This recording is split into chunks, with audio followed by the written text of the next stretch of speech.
আসসালামু আলাইকুম। HSC 27 batch, তোমার এখন যেই অবস্থাতেই আছো, তোমার পড়াশোনার যে রকমই অবস্থা হোক, যতটাই খারাপ হোক কিংবা ভালো হোক, আগামী দিনগুলো তুমি কি করলে তোমার এই দিনগুলো নষ্ট হবে না, সেই বাকি দিনগুলো নষ্ট না করার রোড ম্যাপ নিয়ে আমি তোমাদের সামনে আসছি। এখন কথা হচ্ছে, সকল স্টুডেন্টের জন্য সবকিছু সেম না। এই জন্য আমি একদম ধরে ধরে তোমাদের এখন কি অবস্থা, কবে কি হতে পারে, ফুল সামনের দিনগুলো কেমন ধরা দিবে তোমাকে এবং সামনের দিনগুলো কেমন যাবে সবকিছু আমি তোমাকে বলবো। কখন কিভাবে প্রিপারেশন নিতে হবে, কোন টাইপের স্টুডেন্ট কিভাবে প্রিপারেশন নিবা। যেমনটা বললাম, সকলের জন্য প্রিপারেশন সেম না, এক একজনের এক এক রকম। কাজেই আমি মানে হুদাই এসে কথাবার্তা বইলা সবাইকে একটা সবক দিয়ে চলে গেলাম এমন না। প্রত্যেকটা গ্রেডের স্টুডেন্টের জন্য আমি কথা বলবো, সবকিছুই আমি প্রত্যেকটা গ্রেডের স্টুডেন্টের জন্য কখন কি করতে হবে সেই জিনিসটা বলবো। কাজে এই পুরো ভিডিওটা দেখো, তোমার এখন পড়াশোনার যেই অবস্থায় হোক, তুমি যেই মাইন্ডসেটেই থাকো না কেন, যাই অবস্থা থাক না কেন, এই ভিডিও ইনশাল্লাহ তোমার লাইফ সেভিয়ার হবে। এবং এই একটা ভিডিও তুমি যদি এইচএসসি 27 শিক্ষার্থী হয়ে থাকো, এখন তোমার দেখা মাস্ট। সবার আগে আসো, তুমি এখন কোন পজিশনে আসো?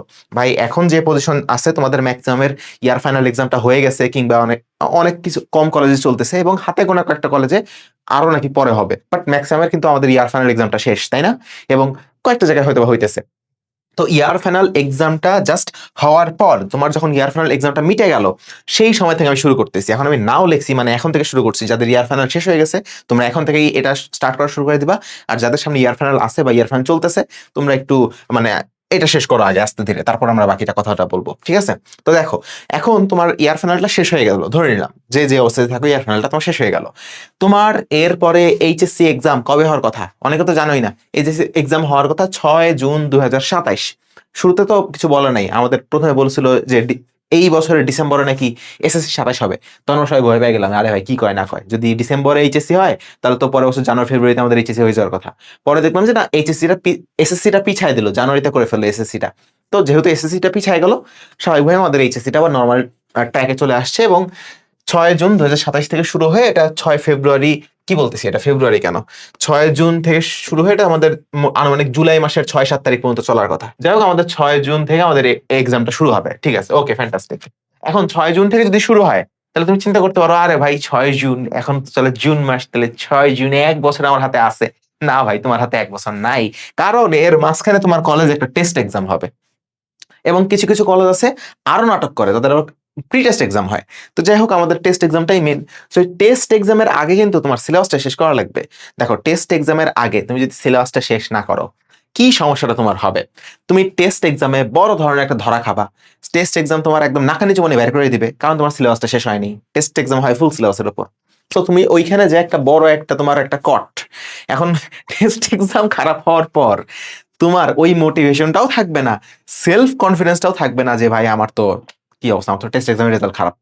টেস্ট এক্সামে বেশি খারাপ করলে পরীক্ষা দিতে দেবে না, তখন কি করবা? গার্জেনের দৌড়াদৌড়ি করা লাগবে। আবার তোমার যদি টেস্ট এক্সামের পরও সিলেবাস বাকি থাকে, টেস্ট এক্সামের পরে তুমি দেখবা তোমার রিভিশন দেওয়ার টাইম। টেস্ট এক্সামের পরে বিভিন্ন কোচিং সেন্টার মডেল টেস্ট শুরু করে দিবে। সেইখানে তুমি মডেল টেস্ট কখন দিবা, তোমার গ্যাপ কখন ফিল আপ করবা, সিলেবাস কখন শেষ করবা, কি করবা, তুমি কিন্তু একদম মানে আলটিমেট ধরা। এই জন্য তোমার টেস্ট এক্সামের আগে কিন্তু আমার সিলেবাসটা শেষ করে ফেলা লাগবে। সো তুমি আনুমানিক ধরতে পারো 8 থেকে 9 মাস, আমি 8 মাস ধরতেছি। যদি প্রি টেস্টের নাটক হয়, অন্য কোনো নাটক হয়, পড়াশোনার অনেক ওয়েস্টেজ হতে পারে, আনুমানিক তুমি সলিড 8 মাসের মতো পাইতে পারো এটার জন্য। কপাল খারাপ হলে আরো কম, বাট এর চেয়ে বেশি আসলে মনে হয় না তুমি পাবা। সো এই 8 মাস, এই 8 মাস সময়টাই হচ্ছে তোমার সিলেবাস শেষ করার টাইম। তুমি যদি 1 বছর চিন্তা করো, ও 1 বছর আছে, না, তাহলে কিন্তু হবে না। তোমার 8 মাসের মধ্যে সিলেবাসটা শেষ করা লাগবে, টেস্ট এক্সামটা দিতে হবে, এরপরে তোমার বাকি কাজটা করতে হবে। সো এই যে প্রথম যেইটুকু টাইমে আমার সিলেবাসটা আমরা শেষ করবো, এটাকে আমরা বলছি ফেজ 1। এবং এরপরেরটা কিন্তু ফেজ 2, এখানে কিন্তু সিলেবাস শেষ করা না, এটা হচ্ছে রিভিশন প্লাস মডেল টেস্ট। এখন আসো ফেজ 1 নিয়ে, প্রত্যেকটা ধাপ নিয়ে আমরা প্রত্যেকটা ফেজ নিয়ে, প্রত্যেকটা টায়ারের স্টুডেন্ট নিয়ে আমরা কথা বলবো। আমরা 4টা টায়ার নিয়ে কথা বলবো। প্রথমত, যাদের কোনো ব্যাকলগ নাই, মানে কোনো গ্যাপ নাই, নর্মাল স্টুডেন্ট, ভালো স্টুডেন্ট, হ্যাঁ। দ্বিতীয়ত, যাদের হালকা পাতলা ব্যাকলগ আছে, এটাই সবচেয়ে বেশি, এটা হচ্ছে 80% স্টুডেন্টের এই অবস্থা। আবার আছে কারো হিউজ ব্যাকলগ, অনেক ব্যাকলগ, মানে ভাই মাপ ছাড়া লেভেলে আমার ব্যাকলগ আছে। তো তোমাদের জন্য আমি কথা বলবো, এটা মোটামুটি আছে, একটা ভালো পর্শনই আছে। এবং আছে আমাদের কিছু আমার আদরের, স্নেহের, যাদের আমার কিছুই বলা হয়নি, সবাইকে নিয়ে কথা বলবো। প্রথমত আসো, এখন মানে সেকেন্ড ইয়ারে উঠার পর, হ্যাঁ, এই যে তুমি যে ইয়ার ফাইনালটা দিলা, এরপর তোমার কি ওয়ান শট করতে হবে নাকি একাডেমিক প্লেলিস্ট করবা? কারণ এখন তুমি দেখো ইউটিউব ভরে গেছে ওয়ান শট দিয়ে, মানে সার্চ দিলে আগে ওয়ান শটই আসে, একাডেমিক প্লেলিস্ট কমই আসে। তো অনেকের মনে হয় আরে লুক্রেটিভ জিনিস লাগতেছে, 8 ঘন্টায় চ্যাপ্টার শেষ, তাহলে ওয়ান শটটাই করে ফেলি। ওয়ান শটটা করে ফেলবো, এরপর নিজের মতো প্র্যাকটিস করবো, তাহলে তো খুব ভালো আমার প্রিপারেশন হয়ে গেল। আহ দেখো, এই দুইটাই ভালো জিনিস, কার জন্য কোনটা ভালো তোমার জানতে হবে। না পাওয়া একটা ভালো ওষুধ, আবার থাক না বলি। যাই হোক, নাপা একটা ভালো ওষুধ, অন্যান্য ওষুধও ভালো। নাপা জিনিসটা ভালো একটা ওষুধ। কিন্তু তোমার যদি নাপা খাওয়ার প্রয়োজনীয়তা না হয় বা মাত্রাতিরিক্ত খাও তোমার জন্য ক্ষতিকর। ঠিক তেমনি তোমার ওয়ান শটটা কারোর জন্য ভালো, কারোর জন্য খারাপ। একাডেমিক প্লেলিস্টও ম্যাক্সিমামের জন্য ভালো আর কারোর জন্য খারাপ। তোমার যদি এমন হয় যে না ভাই আমার তো ভাই কোনো ব্যাকলগ ট্যাকলগ কিছু নাই ভাই, আমি মোটামুটি পড়ছি, কলেজের সাথেই পড়ছি, কোর্সের সাথেই পড়ছি, অফলাইনে ভালো মতোই পড়ছি, এখন আমার কোনো ব্যাকলগ নাই, আমি নর্মালি আমার সেকেন্ড ইয়ারের পড়াশোনা যেরকম হওয়া উচিত সেরকমই পড়াশোনা করবো, তাহলে ভাই তোমার তো ওয়ান শটের দিকে কোনো তাকানোর প্রয়োজনও নেই। তুমি একাডেমিক প্লেলিস্ট করবা। আরে লাল করে দিলাম কেন? তুমি একাডেমিক প্লেলিস্ট করবা, সবুজ একাডেমিক প্লেলিস্টে তুমি করবা। নর্মাল, তোমার তো ভিডিও দেখারও প্রয়োজন নেই আমার মনে হয়। এরপরে টায়ার টু, যেখানে ম্যাক্সিমাম স্টুডেন্ট আছে, যা ভাই আমার কিছু কিছু ব্যাকলগ আছে, আমার ব্যাকলগ আছে, তাহলে দেখো তুমিও একাডেমিক প্লেলিস্টই করবা। কারণ ভাই 8 মাস বহুত সময়, 8 মাস বহুত সময়। তুমি তোমার যে নর্মাল যে সেকেন্ড ইয়ারের পড়াশোনা, যেই কোর্স করতেছো, অফলাইনে যে কোচিং এ পড়তেছো, নাকি কলেজে পড়তেছো, নাকি নিজে পড়তেছো, আই ডোন্ট কেয়ার, যেখানেই পড়তেছো, যেই রিদমে পড়তেছিলা ওই রিদমে তুমি সেকেন্ড ইয়ারটা পড়বা। আর হালকা যেই চ্যাপ্টার গুলো তোমার ব্যাকলগ রয়ে গেছে ফার্স্ট পেপার থেকে বা প্রিভিয়াস ইয়ারের সিলেবাস, মানে প্রিভিয়াস ইয়ারের সিলেবাস থেকে, ফার্স্ট ইয়ার সিলেবাস থেকে, ওই চ্যাপ্টার গুলো তুমি ফাঁকে ফাঁকে সময় বের করে পড়া শুরু করবা এই প্লেলিস্ট দেখে দেখে। যেমন ধরো তোমার আমার মানে সবগুলো সাবজেক্টে একটা দুটো করে চ্যাপ্টার বাকি আছে, তাহলে তুমি চেষ্টা করবা যে ঠিক আছে আমি সপ্তাহে 7 দিন তো পড়াশোনা করতেই আসি, মাঝখানে আমি একটা দিন সময় বের করি আমার প্রিভিয়াস ব্যাকলগটা ক্লিয়ার করার জন্য। মাঝখানে শুক্রবারটা বা বৃহস্পতিবারটা একটা দিন বা 2টা দিনে বের করব, অন্যান্য দিন আমার নর্মাল পড়াশোনা চলবে।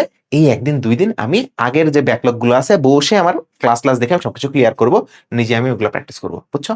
বুঝছো? ক্লাস 1.5x এ দিয়া একাডেমিক প্লেলিস্টের ক্লাসগুলো তোমরা করে ফেলবা। সো এইখানেও তোমাদের একাডেমিকেরই করতে হবে। এবং আবার এমন করো না যে ঠিক আছে শুরু হয়েছে আগে আমার ব্যাকলগ গুলো ক্লিয়ার করি তারপর সেকেন্ড ইয়ার পড়াশোনা ধরবো, এমন না। প্যারালাল সেকেন্ড ইয়ারের পড়াশোনা চলতেছে, পাশাপাশি মাঝখানে তুমি সময় বের করতেছো সপ্তাহে 1 দিন 2 দিন, এবং প্রত্যেক দিন হয়তো বা কিছু কিছু সময় বের করতেছো, আধা ঘন্টা 1 ঘন্টা 1.5 ঘন্টা করে বের করে তুমি প্রিভিয়াস ইয়ারের ব্যাকলগ গুলো as soon as possible playlist দেখে তুমি শেষ করে ফেলতেছো। ওকে, আচ্ছা।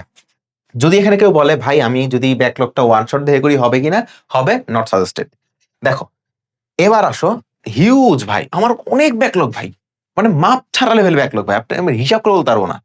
যদি এমন হয় তাহলে তুমি এখন সেকেন্ড ইয়ারে যে আসো, সেকেন্ড ইয়ারে তো একটা রিদমে পড়াশোনা হবে, তোমার জন্য সেম, তুমি সেকেন্ড ইয়ারের পড়াশোনাগুলো একাডেমিক প্লেলিস্ট দেখে করতে থাকবা। পাশাপাশি যে ভয়ঙ্কর যে ব্যাকলগ গুলো ক্রিয়েট করে রাখছো ফার্স্ট ইয়ারে, ওটা ওয়ান শট দেখে ক্লিয়ার করবা।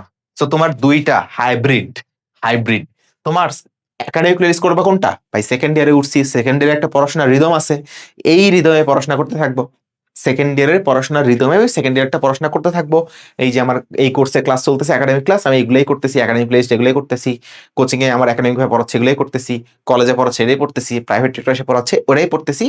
এবং পাশাপাশি ফার্স্ট ইয়ারে যে আমার ব্যাকলগ গুলো আছে সেই ব্যাকলগ গুলো আমি ওয়ান শট দেখে দেখে, ওই যে আগের গ্রুপ যেমন সপ্তাহে 1 দিন 2 দিন বের করতো, দিনে 1 ঘন্টা 1.5 ঘন্টা করে বের করতো, তুমি এরকম একটু একটু করে সময় বের করে সপ্তাহে একটা দিন 2টা দিন, দিনে দিনে একটু একটু সময় বের করে ওয়ান শট গুলো দেখে তুমি শেষ করে ফেলবা। কারণ যে লেভেলে তুমি ব্যাকলগ ক্রিয়েট করে রাখছো, ফুল একাডেমিক প্লেলিস্ট সবগুলো দেখতে লাগলে তুমি মানে অদৃশ্যের মধ্যে হারায় যাবা। এই জন্য তোমার হাইব্রিড করে শেষ করতে হবে। এবার যারা কিছুই পড়নি ভাই, কিছুই পড়ো নাই, তোমরা একটা কাজ করো, আমার আমার সাজেশন হচ্ছে ওয়ান শট গুলাই করবা, ওয়ান শট গুলাই করবা। পাশাপাশি সেকেন্ড ইয়ারের যে নতুন চ্যাপ্টার গুলো, তুমি যাদের মানে যাদের কিছুই পড়া হয়নি, বুঝছো, তোমরা এখন সেকেন্ড ইয়ারের সাথে পড়তে গেলে ধরা খায় যাবা। কেন? কারণ ফার্স্ট ইয়ারে তো অনেক কিছুই পড়ো নাই, মানে ম্যাক্সিমাম তুমি কিছু পড়ো নাই। সেকেন্ড ইয়ারে অনেক পড়া তুমি রিলেট করতে পারবা না। এজন্য আমি যেটা সাজেস্ট করি যে ফার্স্ট ইয়ারের পড়াশোনাগুলো ওয়ান শট কইরা দাঁত কামড়ায় বইসা শেষ করে ফেলো, অ্যাজ আর্লি পসিবল ফার্স্ট ইয়ারের পড়াগুলো শেষ করে ফেলো। এরপর দেখো যে তোমার সেকেন্ড ইয়ারের পড়াশোনাটা নর্মাল প্রসিজারে কতটুকু আগাইছে। তো তোমার ফ্রেন্ড আর তুমি, তোমার ফ্রেন্ডের কোনো গ্যাপ নাই, সে পড়তে আছে, সেকেন্ড ইয়ার পড়া শুরু করছে, তোমার সবই গ্যাপ। তাহলে তুমি ওয়ান শট ধরে দাঁত কামড়ায় রেগুলার করো। ওয়ান শট করবা, বইয়ের অনুশীলনী সলভ করবা, ওয়ান শট করবা, বইয়ের অনুশীলনী করবা, বা টেস্ট পেপার করবা, ওয়ান শট করবা, বইয়ের অনুশীলনী করবা, বা ওয়ান শট গুলো তো ম্যাক্সিমাম জিনিসপত্র করাই দেয়। সো এইগুলা করলে তোমার ফার্স্ট ইয়ারের একটা ফাউন্ডেশনটা হয়ে গেল, হ্যাঁ, মোটামুটি একটা আইডিয়া হয়ে গেল। একদম খুব যে ভালো বেসিক হয়েছে এমন না, বাট তোমার ফার্স্ট ইয়ারটা মোটামুটি হয়েছে, মোটামুটি হয়েছে। এরপরে সেকেন্ড ইয়ারে দেখো যে সেকেন্ড ইয়ারটা কতটুকু আগাইছে, ওই যে পোলাটা ছিল তোমার ফ্রেন্ড, সে কতটুকু আগায় পড়াশোনা করছে, কতটুকু তার পড়াশোনা হয়ে গেছে। এবার তুমি একটা কাজ করবা কি, এখানে এরপরের পার্টটা দুই ভাবে করা যায়। এরপরে তুমি ওই একাডেমিক প্লেলিস্ট গুলো রেকর্ড গুলো করে করে করে করে করে করে তুমি ওর স্বাদ ধরতে পারো, যে 1x 2x এ করে করে আমি ওর স্বাদ ধরলাম, অথবা ওয়ান শট করে করেই আমি ওর সাথে ধরলাম, বুঝছো? সো আমার সেকেন্ড ইয়ারের ফ্রেন্ড এইটা, ফার্স্ট ইয়ার তুমি এইটা, সেকেন্ড ইয়ার ও আগাই গেছে অনেকখানি।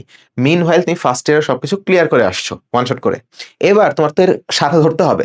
তুমি এই গ্যাপটা ফিল আপ করার জন্য ওয়ান শট করে ফিল আপ করে ফেলতে পারো, যে হ্যাঁ 3টে চ্যাপ্টার পড়ে ফেলছি, 3টে চ্যাপ্টার আমি ওয়ান শট করে ফেললাম, হ্যাঁ এবার আমি এর সাথে মোটামুটি একটা লেভেলে আছি। যদিও ও অনেক ভালো আছে তোমার চেয়ে, ও সবকিছুর একাডেমিক প্লেলিস্ট করছে, খুঁটিনাটি বেসিক ওর অনেক ভালো, তোমার মানে জোড়া তালে দিয়ে আগায় তুমি চলে আসছো।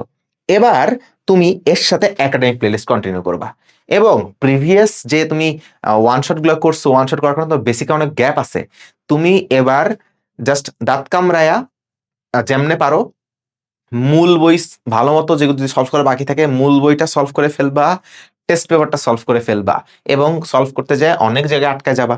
মূল বই সলভ করতে যায় অনেক জায়গায় তুমি আটকায় যাবা, যেসব জায়গায় আটকায় যাবা, যেসব টপিকে তুমি আটকায় যাবা, ওই সব টপিকের ডিটেল ভিডিও দেখবা। আমি কি বুঝাইতে পারছি? তুমি তুমি ওয়ান শট করছো, ওয়ান শট কইরা ফার্স্ট ইয়ার পড়াগুলো শেষ করছো, সেকেন্ড ইয়ার ওয়ান শট কইরা মোটামুটি যতটুকু পড়াশোনা চলতেছে এখন সেই লেভেলটা ধরছো, ধরার পর এখন বাকিদের সাথে তুমি একাডেমিক প্লেলিস্ট করতেছো। এখন এই জায়গায় তো তোমার প্রচুর গ্যাপ, এই জায়গায় তুমি গ্যাপটা কেমনে ফিল আপ করবা? এই জায়গায় গ্যাপটা ফিল আপ করার জন্য তুমি খালি তোমার মেইন বুক আর টেস্ট পেপার প্র্যাকটিস করতে শুরু করবা। প্র্যাকটিস করতে করতে যেই জায়গায় তোমার প্রবলেমটা হবে, ওই টপিকটা তুমি একাডেমিক প্লেলিস্ট থেকে বা একাডেমিক কোর্সের যে ভিডিওগুলো থেকে একাডেমিক ক্লাসগুলো করে ফেলবা, ওই টপিকের, ওই চ্যাপ্টারের, ওই টপিকের, ফুল চ্যাপ্টার করতে বলিনি, ওই টপিকের। কাজেই যেই টপিকে তোমার দুর্বলতা আছে, তোমার একই সাথে এটাও চলতে থাকবে, পাশাপাশি তুমি সময় বের করে এই তোমার এই গ্যাপগুলো ফিল আপ করতে থাকবা। এখন তুমি বলবো ভাই মানুষের এগুলো পড়তে পড়তেই মানে অনেকে বলে যে এত কষ্ট হচ্ছে, এত কষ্ট হচ্ছে, আবার আমি এগুলোও পড়বো, আবার সময় আমার বের করা লাগবে, বের করে আবার এখানকার বেসিক ক্লিয়ার করা লাগবে, একাডেমিক ভিডিও দেখা লাগবে টপিক গুলার। হ্যাঁ, তুই পড়স না কেন? আগে আগে পড়স না, তাহলে এখন পড়া লাগবে। মানুষের একটা উদাহরণ দেই, ধরো তুমি একজনকে বললা যে তোমার 10টা রুটি খাওয়া লাগবে 3 দিনে, সে প্রথম 2 দিন কোনো রুটি খেলো না, তাহলে লাস্টের দিনে একদিন থেকে 10টা রুটি খাইতে হবে, তাই না? আর যে প্রথম দিন থেকে খাচ্ছে, সে প্রথম দিন 3টা, পরের দিন 3টা, লাস্টের দিন ধরো 4টা খাইলো, তা তোমার বেশি কষ্ট করা লাগবে না? কষ্টের তো কোনো আসলে শর্টকাট নাই, তোমার তো কষ্টটা করাই লাগবে। সো তোমার ও হচ্ছে যে প্রথম থেকে কষ্ট করতেছে, তুমি প্রথম দিকে কষ্ট করো নাই, লাস্টের দিকে এসে তোমার বেশি কষ্ট করা লাগবে, যেমনে হোক, ঘুম কমায় হোক, বন্ধুদের সাথে টাইম কমায় হোক, গেম খেলা কমায় হোক, যেমনে হোক, বাথরুমে বসে পড়া হোক, যেমনে হোক, তোমার কষ্টটা করা লাগবে, টাইমটা বের করা লাগবে। বুঝাইতে পারছি? বুঝাইতে পারছি। এবার আসো, তাহলে নাথিং যাদের তোমাদের বেসিক্যালি হচ্ছে ওয়ান শট গুলো, এবং তার পাশাপাশি যখন তুমি স্বাদ ধরে ফেলতে পারবা তখন তুমি যে এখানে প্লেস গুলো করবা। এরপর আসো, তুমি টার্গেট সিলেবাস নিবা কতটুকু? যাদের কোনো ব্যাকলগ নাই ভাই, কোনো দিকে তাকানোর কথা নাই, তোমার একদম তোমার মতো করেই পড়তে থাকো, 100% সিলেবাস আমার শেষ করা লাগবে। যাদের অল্প কিছু ব্যাকলগ আছে, তোমরাও চেষ্টা করবা যে রেগুলার পড়াশোনা করতেছো, পাশাপাশি গ্যাপ ফিল আপ করতেছো, তুমি 100% সিলেবাসই কভার করে ফেলবা। যাদের হিউজ ব্যাকলগ আছে, তোমরা ট্রাই করবা 80% সিলেবাস কভার করার। তোমাদের যে প্রসেসে আমি সলভ করতে বলছি, ওই প্রসেসে 80% সিলেবাস তুমি কভার করার চেষ্টা করবা। 80%, অথবা এর আমি আরেকটু রেঞ্জ বাড়াই দিই, 80% অথবা 90%, হ্যাঁ 80 থেকে 90% মতো কভার করবা। বাকি 10 থেকে 20% বাকি থাকবে, কোনগুলো? যেগুলো তোমার একদমই হইতেছে না, বেশি কঠিন মনে হইতেছে, অনেক জরুরি মনে হইতেছে, মাথার মধ্যে ঢুকতেছে না, ওগুলা। অথবা ধরো অনেক চেষ্টা করছো, করে করেও কিছু অলমোস্ট মানে বাকি রয়ে গেছে, থাক সমস্যা নাই, তোমার এতটুকু শেষ করতে পারলেই খুব ভালো, আলহামদুলিল্লাহ। এরপরে আমরা হচ্ছে ওই যে ফেজ 2 এ আমরা জিনিসগুলো দেখবো, টেস্টের পরে আমরা জিনিসগুলো দেখবো। আর যাদের একদম কিছুই পড়া হয়নি ভাই, তুমি দাঁত মাত কামড়ায় যেমনে যেমনে হোক 70% তুমি শেষ করো ভাই, 70% তুমি শেষ করো, ঠিক আছে? বুঝছো? আচ্ছা, বলে দিলাম কতটুকু। এতটুকু করতে পারলে তুমি মোটামুটি ভালো ভালো ভালো করছো তুমি, এতটুকু করতে পারলে তুমি ভালো করছো, আর এদের তো এতটুকু করা ফরজ, ফরজ। এখন আসো, এরপর তুমি তোমার এর পরিমাণ সিলেবাস শেষ করলা, শেষ করে তুমি তোমার মডেল টেস্ট অ্যাটেন্ড করলা। অবশ্যই টায়ার 1 টায়ার 2 দের মডেল টেস্টে ভালো করার কথা, খারাপও করতে পারো টাইম ম্যানেজমেন্ট অনেক কারণে, যাই হোক মোটামুটি প্রিপারেশন নিয়ে পরীক্ষা দিবা, ভুল ভ্রান্তি যা হবে সেখানে আমরা শিক্ষা গ্রহণ করব। এদের যাদের তোমাদের মোটামুটি পরীক্ষা হবে, এদের এই যে 80 থেকে 90% শেষ করে ফেলতে পারলে তোমার খারাপ পরীক্ষা হবে না, তোমার ভালোই পরীক্ষা হবে। আর যাদের এতটুকু, তোমাদের মোটামুটি একটা পরীক্ষা হয়ে যাবে, মানে আটকাওয়া না তুমি আর কি, বুঝতে পারছো? এবার যখন তুমি মডেল টেস্টটা হয়ে গেল, মডেল টেস্ট হওয়ার পর মানে টেস্ট এক্সাম হওয়ার পর, টেস্ট এক্সামের পরে কোচিং গুলাতে তোমাদের মডেল টেস্ট হবে, এবং কোচিং গুলাতে মানে তোমার আবার নিজের রিভিশন দেওয়া লাগবে, বুঝছো? মানে কোচিং গুলো মডেল টেস্ট শুরু করবে, আবার তোমার নিজের রিভিশন দেওয়া লাগবে। তো তুমি করবা কোনটা? অবশ্যই মডেল টেস্ট রিভিশনের মধ্যে রিভিশন অলওয়েজ উইন্স। রিভিশন সবার কিং, রিভিশন তোমার করতেই হবে। রিভিশনটাকে প্রায়োরিটি দিয়ে এরপর দেখতে হবে মডেল টেস্টটা ম্যানেজ করা যায় কিনা। সো যাদের কোনো ব্যাকলগ ছিল না, তোমরা তো তোমাদের ফুল সিলেবাস মানে 100% শেষ করে ফেলছো মডেল টেস্ট পরীক্ষার আগে। সো তোমরা একটা কোচিং এ যাবা, কোচিং এ যায় তোমরা মডেল টেস্ট দিবা, ভালো মতো মডেল টেস্ট দিবা, মডেল টেস্টের রুটিন দেখবা, মডেল টেস্টের রুটিন অনুসারে কালকে কোন এক্সাম, ভালো মতো রিভিশনটা দিয়ে দিলে একদম ঝালাই মালাই করে নোট মোট যা যা পড়ছো সবকিছু, যেসব ম্যাথ দাগায় রাখছো যা করছো সব রিভিশন টিভিশন দিয়ে সুন্দর মতো পরের দিনের পরীক্ষাটা দিবা। রিভিশন হয়ে গেল, পরীক্ষা হয়ে গেল, এরপর নেক্সট দিনের পরীক্ষা, রিভিশন দিয়ে পরীক্ষা দিলে, নেক্সট দিনের পরীক্ষা, রিভিশন দিয়ে পরীক্ষা দিলে, এটা আইডিয়াল একটা সিনারিও, যেমনটা হয় 10% পোলাপান এটা করতে পারবে, যাদের একদম টায়ার 1 স্টুডেন্ট, এরাই ভালো করে, এরা নিশ্চিত ভালো করবে এক সময়। এরপরে মানে এটা তোমার প্রায়োরিটি, কারণ তোমার আসলে কোনো ব্যাকলগ নাই, মডেল টেস্টের মাধ্যমে তোমার রিভিশনটা হয়ে যাবে। এরপরে আসলে যাদের অল্প কিছু ব্যাকলগ ছিল, তোমরাও তো মানে চেষ্টা মিষ্টা করে 100% সিলেবাসটাই শেষ করবা, তাই না? সো তোমরাও এই প্রসেসটা ফলো করবা, যে ভাই আমি মডেল টেস্ট দিব, মডেল টেস্টের আঙ্গিকে রিভিশন দিব, যেই এক্সাম তার রিভিশন, যেই এক্সাম তার রিভিশন, যেই এক্সাম তার রিভিশন, এইভাবে সুন্দর মতো প্রত্যেকটা টপিক তোমার 3-4 বার রিভিশন হয়ে যাবে, এক্সামও দেওয়া হয়ে যাবে প্রচুর পরিমাণ, বুঝছো? ভুল ভ্রান্তি, পরীক্ষায় কি কি ভুল হয়, টাইম ম্যানেজমেন্টে কোথায় সমস্যা হয়, কোশ্চেন অ্যান্সার করতে কি কি সমস্যা হয়, সবকিছু তুমি বুঝে যাবা। পরীক্ষা দিতে দিতে একদম তোমার হাত মানে ইয়া হয়ে যাবে, কি বলে, ঢালাই দেওয়া হাত হয়ে যাবে, বুঝছো? এরপর এইচএসসি এক্সামে যায় খালি বসাবা। এবার যাদের হিউজ ব্যাকলগ ছিল, তোমাদের তো একটু গ্যাপ ছিল না? তোমাদের তো হালকা পাতলা গ্যাপ ছিল। সো তোমরা চেষ্টা করবা, যাদের হিউজ ব্যাকলগ ছিল, তোমাদের তো আসলে এই যে এখানে সিলেবাস বাকি ছিল না, 90% আসলে মনে হয় না শেষ করতে পারবা, 80% এর মতো শেষ করতে পারবা মনে হয়। সো 80% যদি তুমি পড়ে ফেলো, 20% তো পড়তে হবে। তো তুমি শুরু থেকেই কোনো কোচিং এ মডেল টেস্ট দিবা না, হ্যাঁ? শুরু থেকে কোনো কোচিং এ মডেল টেস্ট দিবা না। তুমি দেখবা কোচিং এর মডেল টেস্ট গুলো 2টা ধাপে হয়। প্রথম দিকে ওই যে চ্যাপ্টার ওয়াইজ হতে থাকে, এরপরে ফাইনাল মডেল টেস্ট হয়, বুঝছো? প্রথমে চ্যাপ্টার ওয়াইজ মডেল টেস্ট হয় কোচিং গুলোতে, এরপরে ফাইনাল মডেল টেস্ট হয়। তুমি এই ফাইনাল মডেল টেস্ট গুলো দিবে। এই চ্যাপ্টার ওয়াইজ মডেল টেস্ট গুলো না দিয়ে তুমি ওই যে গ্যাপটুকু পাবা 1 মাসের মতো, ওই গ্যাপটুকু টাইমে তুমি সুন্দর মতো তোমার ব্যাকলগ গুলো ক্লিয়ার করবা, তুমি ক্লিয়ারেন্সে ফোকাস করবা, ক্লিয়ারেন্সে ফোকাস করবা। যখন ক্লিয়ার হয়ে গেল, একবার ধুম করে একটা রিভিশন দিয়ে দিবা। এরপরে তারপর এটা করার পর যখন সময় থাকবে, তখন তুমি যে ফাইনাল মডেল টেস্টটা দিবা, বুঝছো? বুঝতে পারছো? তাহলে কি হইলো ভাই, আমার 20% সিলেবাস বাকি ছিল, আমি একদম চোখ নাক মুখ বন্ধ করে টাইনা আমি এটা শেষ করলাম। শেষ করলাম কেমনে? ওয়ান শট দেখে হইতে পারে, একাডেমিক প্লেলিস্ট যদি দেখার সময় থাকে, সিলেবাস যদি অল্প বাকি থাকে, তাহলে একাডেমিক প্লেলিস্ট হইতে পারে। তোমার কতটুকু বাকি আছে তার উপর ডিপেন্ডেন্ট, যে আমার এই যে এর পরবর্তী 1 মাসের মধ্যে শেষ করা লাগবে। 1 মাসের মধ্যে, মানে 1 মাসের মধ্যে মানে তুমি একাডেমিক প্লেলিস্ট দেখে শেষ করতে পারবা কিনা, নাকি সময় কুলাবে না, না হলে ওয়ান শট দেখে করা লাগবে, তোমার ওটা নিজে বিচার করা লাগবে, বুঝছো? 1 মাসের মধ্যে একদম বাকি যা যা শেষ করে দিয়া, তারপর তোমার এই শুরু থেকে পুরা জিনিসটা একবার দেখতে হবে, একবার দেখতে হবে, বুঝছো? কারণ এখানে তুমি এগুলা পড়তে গেলে টেস্ট পরীক্ষার আগে তুমি যেই 90% জিনিসপত্র পড়ছিলা বা 80% জিনিসপত্র পড়ছিলা, এগুলো তো ঘোলাঘোলা হয়ে যাবে।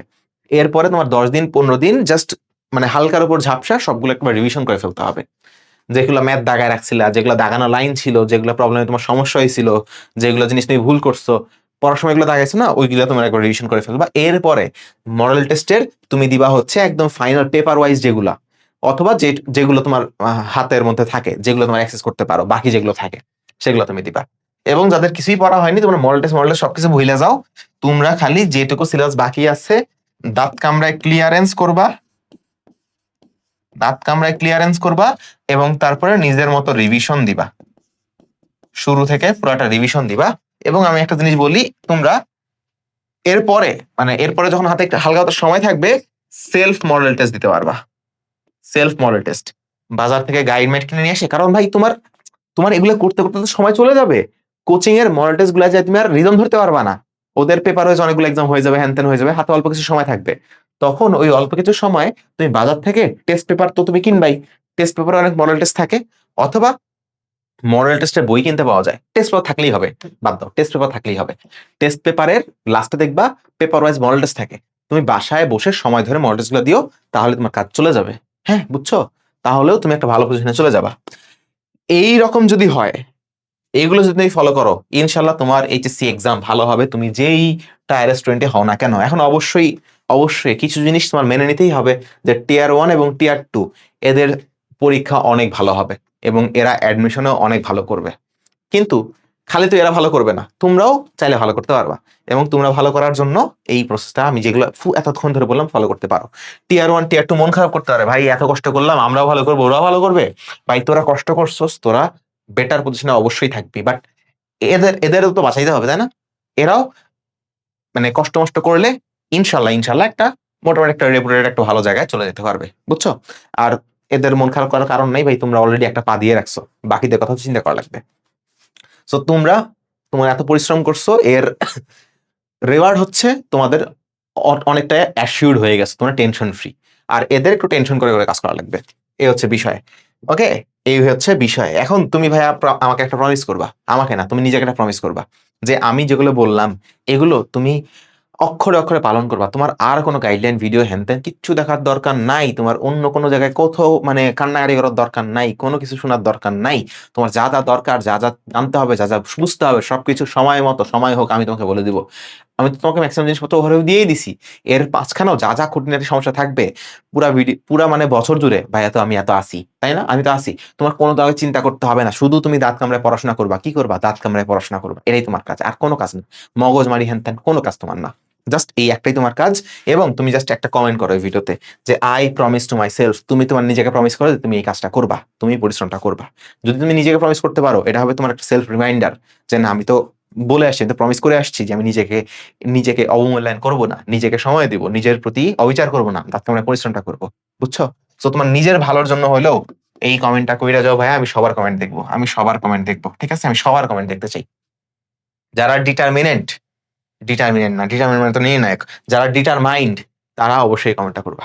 ওকে, ইনশাল্লাহ ভালো করছি করবা, ঠিক আছে? বেস্ট অফ লাক, ইনশাল্লাহ সবার রেজাল্ট ভালো হবে। হুম, যাদের রেজাল্ট খারাপ হওয়ার কথা ছিল তারাও উত্তরায় ফেলতে পারবা, এবং অ্যাডমিশনে যায় একটা গেম আমরা দিব ইনশাল্লাহ। ভালো থেকো সবাই, আল্লাহ হাফেজ, গুড নাইট। গুড নাইট না, এখন আসলে এখানে রাত তো, তোমার যে টাইম সেই হিসেবে মিলাই নাও।